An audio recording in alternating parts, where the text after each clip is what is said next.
Hi folks, Kim Schofield here, back with another video on my YouTube channel. Today is my first post for the Joggles design team, and I'm going to be creating a book using the Joggles Accordion Book. So Joggles has a bunch of these books in a lot of different sizes. I am using the 7x5. They come like this, and they are quite large when you expand them out, and they're a very heavy, thick cardstock, great for any kind of mixed media products. So you can see how long this goes. It's gigantic. Love it. But I decided to create a book, which ended up meaning I had fewer pages. So you can see here I created a score line about an inch in from the edge, and I will be creating a top folding book. So you can see I went through here and I scored each of the pages just using a bone folder and a scoring pad, and went in an inch and made sure they had a good crease there. I will share that I realized after the fact that I didn't need to do that, and I could have actually just attached the pages together, which I'll walk you through, and they would have just opened flat. But this kind of gives me a little bit of a binding, and it's so you have two options there for making a book, either putting a binding like this or just attach the pages like I'm going to show you coming up and just laying everything flat, which means you have a book that would open flat with no binding.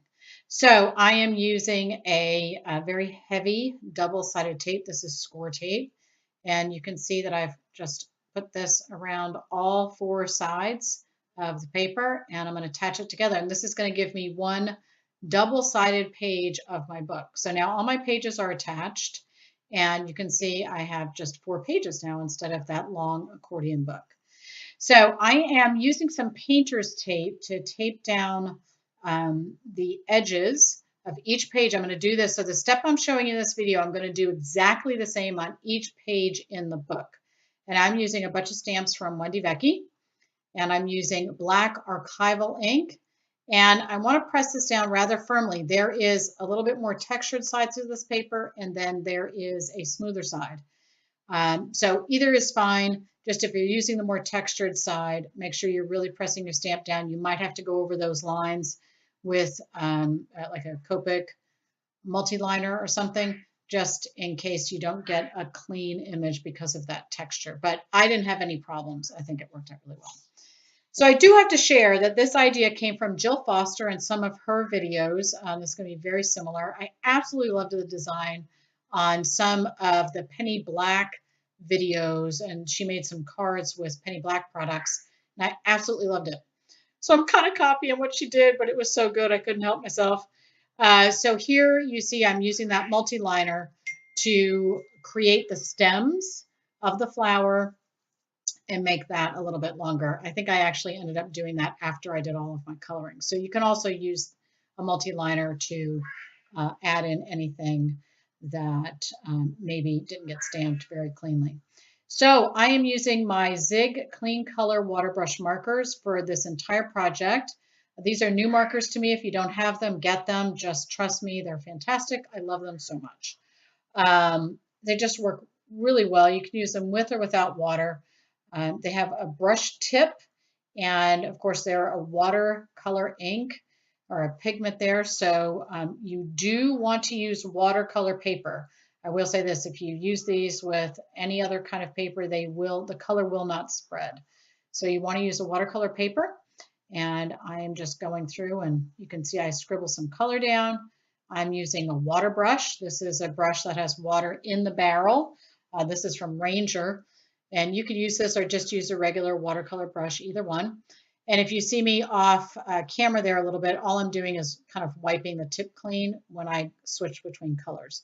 So before I add any shading, I am going to make sure this is completely dry before I move on. So I wasn't too crazy about this green color when I first put it down. I thought, yeah, this is not really what I'm looking for. I wanted more of an olive tone, and this was kind of a Kelly green.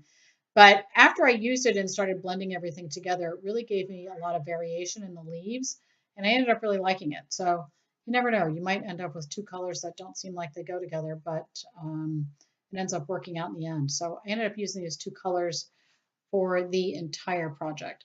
And so you're just going to want to keep going back and forth, adding in your darker shades where you want, drying in between those layers to make sure, you know, if you don't dry the layer, you might get a little bit of, have a hard time seeing that contrast between the lighter and dark colors.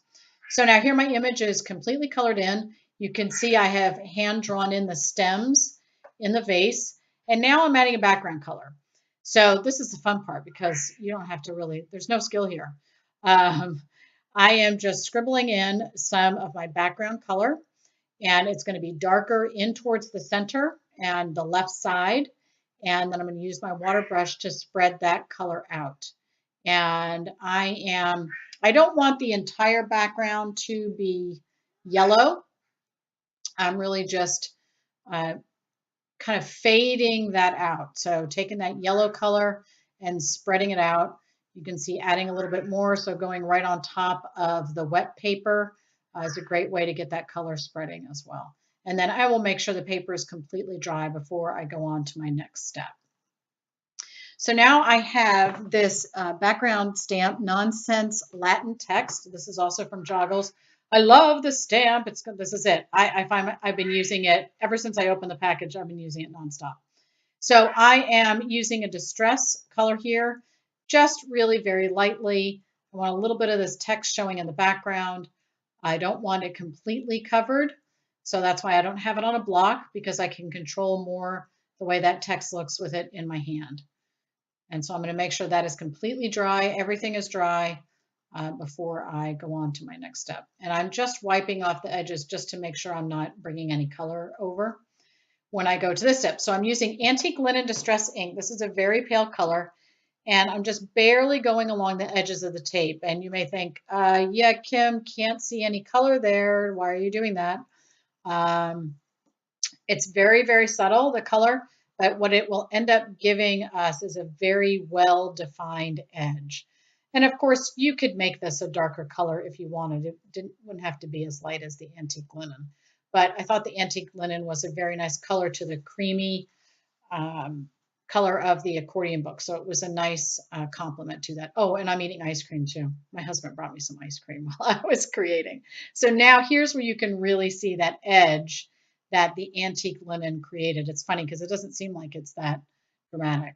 And there is our finished piece.